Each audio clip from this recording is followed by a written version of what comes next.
DG ने किया jail का औचक निरीक्षण, खामियों पर कसा शिकंजा। खबर मुजफ्फरनगर से।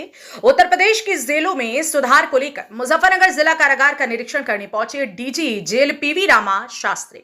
हाल ही में बीएसपी के पूर्व विधायक शहनवाज राणा के पास से मोबाइल बरामद होने और उनके साथ जेल प्रशासन द्वारा कथित मारपीट के आरोपों के बीच ये दौर और भी अहम हो गया। जेल में हड़कंप, व्यवस्थाओं को किया गया दुरुस्त। निरीक्षण के दौरान जेल प्रशासन में हड़कंप मचा रहा।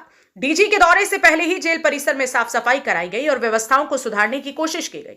हालांकि निरीक्षण के दौरान कई गंभीर शिकायतें भी सामने आई, जिससे जेल प्रशासन की कार्यशैली पर सवाल खड़े हो रहे हैं।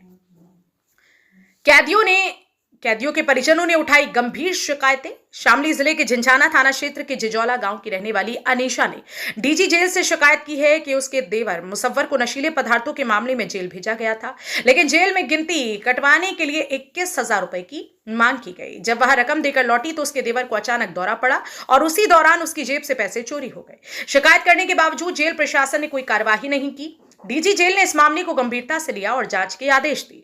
वहीं तसव्वुर नामक महिला ने अपने परिवार के सदस्य इसरार की तबीयत खराब होने और इलाज न मिलने की शिकायत की। इस पर डीजी ने जेल प्रशासन से पूरी जानकारी मांगी और उचित कार्रवाई करने के निर्देश दिए। नई जेल का मिला आश्वासन, लेकिन खामियों पर टाला जवाब। निरीक्षण के बाद डीजी ने जानकारी दी कि शामली में एक नई जेल बनाई जाएगी, जिसका सर्वे पूरा हो चुका है और इसे बनने में 2 से 3 साल लगेंगे। उन्होंने कहा कि निरीक्षण के दौरान कुछ खामियां मिली हैं, जबकि कुछ कार्य अच्छे भी हुए। पूरी रिपोर्ट तैयार कर आवश्यक सुधार किए जाएंगे। हालांकि जब पूर्व विधायक शहनवाज राणा के पास मोबाइल मिलने और जेल प्रशासन द्वारा उनके साथ कथित मारपीट के आरोपों पर सवाल किए गए तो डीजी ने कोई स्पष्ट जवाब नहीं दिया।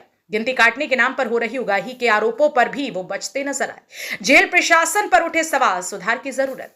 मुजफ्फरनगर जेल में डीजी के औचक निरीक्षण के बाद यह स्पष्ट हो गया है कि जेल में अव्यवस्थाएं बनी हुई हैं। जहां एक और कुछ सुधारात्मक कदम उठाए गए हैं, वहीं दूसरी ओर भ्रष्टाचार और अनियमितताओं की भी शिकायतें लगातार सामने आ रही हैं। अब देखना होगा कि डीजी द्वारा दी गई जांच के आदेशों का क्या नतीजा निकलता है और जेल प्रशासन पर क्या कार्रवाई होती है। जनपद मुजफ्फरनगर से संवाददाता तनवीर मलिक की रिपोर्ट। अभी मेरा कार्यक्रम था कि हर मंडल का एक जेल देखने का। उसी के अंतर्गत आज सहारनपुर मंडल का मुजफ्फरनगर जेल मैंने इसलिए चुना क्योंकि यहाँ पर ई प्रिजन्स के कुछ पायलट प्रोग्राम्स हो रहे हैं, तो उसको भी देखने का अवसर मिला और जनरल निरीक्षण भी मैंने किया है। और निरीक्षण में जो मेरे टिप्पणियां होंगी वो अपने इंस्पेक्शन रिपोर्ट में आ जाएंगे। सर, कुछ खामियां भी मिली हैं या फिर कोई? जैसे मैंने कहा था कि ये जो जब भी हम निरीक्षण करते हैं कुछ अच्छाई भी मिलती है, कुछ ऐसे गैप्स मिलते हैं जिसको उसी समय पर बताया जाता है कि ये कुछ और बेहतर कर सकते हैं। जो अच्छे काम होते हैं उनका भी प्रोत्साहन भी उसी समय दिया जाता है, वो इंस्पेक्शन रिपोर्ट में अपने आप में आ जाता है। सर, पिछले दिनों पूर्व विधायक से मोबाइल बरामद हुआ जेल में। देखिए, हमारा जो, मैं स्टेट के बारे में बताता हूँ क्योंकि ये इंडिविजुअल और एक इंडिविजुअल जेल के बारे में तो हमारा कहना वो जेल अधीक्षक स्तर का ही होगा, लेकिन पूरे प्रदेश में हम इस पर विशेष ध्यान दे रहे हैं और चेकिंग नियमित रूप से हर महीने हमारे पास आधुनिक उपकरण भी हैं और इंटेलिजेंस कलेक्शन भी करते हैं और तमाम प्रकार के प्रयासों से मोबाइल कहीं चल नहीं पाए, इसका हम निरंतर उसका मॉनिटरिंग करते रहते हैं। क्या हमसे आबादी के बीच ये जेल कभी वर्षों से मांग उठ रही है कि जेल को ट्रांसफर किया जाए यहाँ से, आसपास के लोग भी मांग करते हैं, इस पर कुछ हुई है? हाँ, तो कुछ बारी बारी। तो सबसे पहले शामली के लिए जेल बनाने का प्रयास चल रहा है।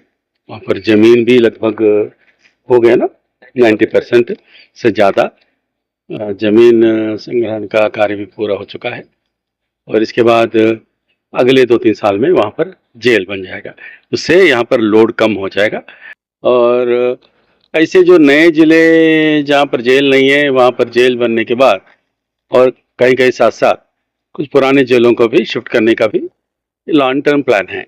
इसी साथ बड़ा आरोप लगता है यहाँ पे, क्योंकि जेल बाहर मुलाकाती है, गिनती को लेकर बड़ा तगड़ा यहाँ पर आरोप लगते हैं क्योंकि 15-20 दलाल भारी घूमते हैं जेल के आसपास, जो बंदियों के लोग परिवर्तनों से पैसे वसूलते हैं। तो इस पे क्यों सिकंदर के अस्पताल लगातार रेट बढ़ रहे हैं गिनती के? कोई स्पेसिफिक कोई पर्टिकुलर केस की कोई शिकायत जब भी आती है, हमारे जो डीआईजी साहब के लेवल में जांच की टीमें भी होती हैं, वो जांच भी कराया जाता है। मैं इस जेल का तो मेरे नॉलेज में नहीं है, लेकिन दूसरे जगहों पर कहीं कोई साक्ष्य मिला, पुष्टि हुई, तो सजाएं भी हुई हैं। साथ साथ जो मुलाहिजा जो बैरक जो आता है होता है, शुरुआत में जो बंदी आते हैं और उस टाइम पर एक अनिवार्य रूप से सुपरिटेंडेंट लेवल में मिलने का, और शुरुआत में जो बंदी आते हैं उनके जो कार्य देखने वाले स्टाफ के अच्छे छवि वालों को लगाने का, ये सब हमारा प्रिवेंटिव स्टेप्स भी लगातार चल रहे हैं। आप एक मुलाकाती साहब की मुलाकात हुई थी जेल के बाहर, एक महिला ने शिकायत की है। हमने लिखवा कर ले लिया, हमने लिखवा दिया ना एप्लीकेशन। हाँ, मैंने कहा था कि महिला पढ़ने लिखी नहीं थी, तो हमने कहा कि किसी अपना साथी से लिखवा लें। लिखने के बाद फिर इसका इंक्वायरी की जाएगी। डीआईजी ऑफिस है मेरठ से, और जो साक्ष्य मिलता है उसी के ऊपर कार्रवाई क्या क्या प्रदेश स्तर पे जेलों में सुधार के लिए कोई नया प्लान आ रहा है, कुछ नया कुछ करने जा रहे हैं? आपको भी कुछ मौका दें। हाँ सर, मैं कहीं क्या प्रशासन भी छूट मांगते हैं कि मोबाइल अंदर पहुंचा सके, इसमें कहीं छूट हुई है?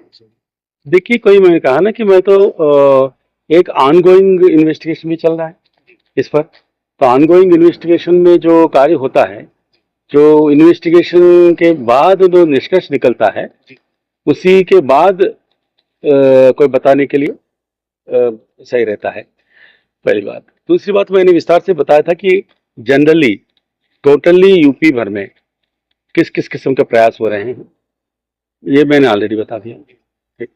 ठीक।